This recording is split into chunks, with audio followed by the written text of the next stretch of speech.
Welcome back to my YouTube channel. English codes ആണ്. എല്ലാവർക്കും താല്പര്യം ഉണ്ടാവുമായിരിക്കും അല്ലേ ഇംഗ്ലീഷ് കോഡ്സിലേക്ക് പങ്കെടുക്കാൻ. അപ്പം ഇംഗ്ലീഷ് കോഡ്സ് നിൽക്കുമ്പം ഞാൻ ഈ ചാനലിലോട്ട് അപ്ലോഡ് ചെയ്യുന്ന ഓരോ കോഡ്സും കാണുക, അത് പഠിക്കുക. അപ്പോൾ അങ്ങനെയുള്ള കുറച്ച് ഹോംവർക്കായിട്ട് കുറച്ച് ക്വസ്റ്റ്യൻസ് മിക്കപ്പോഴും തരാൻ സാധ്യതയുണ്ട്. അപ്പം ഞാൻ ഇന്ന് പറഞ്ഞു തരാൻ പോകുന്നത്, നമ്മൾ ഗുഡ് മോർണിംഗ് അങ്ങനെയൊക്കെ പറയുന്നില്ലേ, അതുപോലെ ഉച്ചയ്ക്ക് എന്താണ്, വൈകുന്നേരത്തിന് എന്താണ്, അങ്ങനെ കുറച്ച് വേർഡ്സ് മാത്രമാണ് പറയുന്നത്.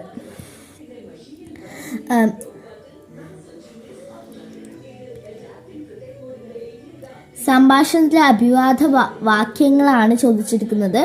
അപ്പം നമ്മളെക്കാൾ മുതിർന്നവരോടും ബന്ധുക്കളെയും മേലധികാരികളെയും ോടും പറയേണ്ടതാണ് ഇന്ന് പറയാൻ പോകുന്നത്.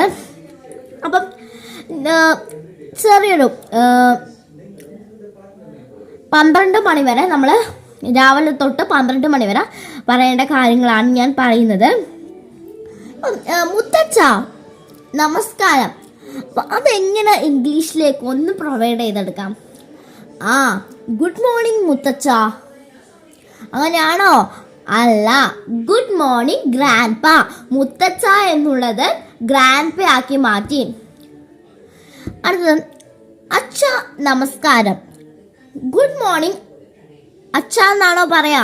അല്ല, ഫാദർ എന്നാണ് പറയാ.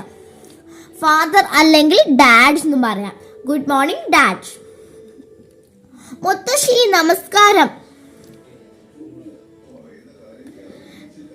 ഗുഡ് മോർണിംഗ് ഗ്രാൻഡ് മാ. അപ്പം ഗ്രാൻഡ് പാ എന്നും പഠിച്ചു, നമ്മൾ ഗ്രാൻഡ് മാ എന്നും പറഞ്ഞു. നമസ്കാരം അമ്മേ.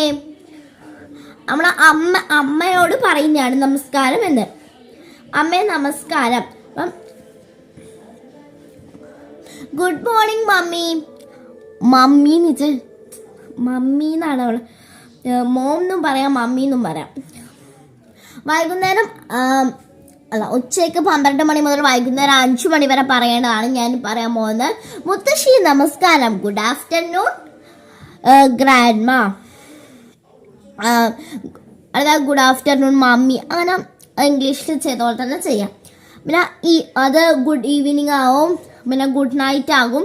അങ്ങനെ എല്ലാവർക്കും അറിയാമായിരിക്കും. അപ്പം നമുക്കൊരു കോൺവെർസേഷനൊക്കെ തയ്യാറാക്കണമെങ്കിൽ നമ്മളെ ബഹുമാനപ്പെട്ടവരാ എന്താണ് വിളിക്കുക? നമ്മൾ മൈ ഡിയർ ഫ്രണ്ട്സ് അങ്ങനെയാണോ വിളിക്കുക? അല്ല, നമ്മൾ ഒരു ലെറ്റർ എഴുതുമ്പോൾ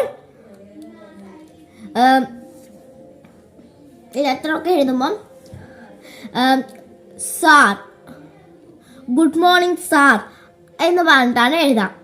അപ്പം ഈ വീഡിയോ കാണുന്നവർക്ക് എല്ലാം ഇത് ഉപയോഗപ്പെടട്ടെ എന്ന് പറഞ്ഞു. Bye bye.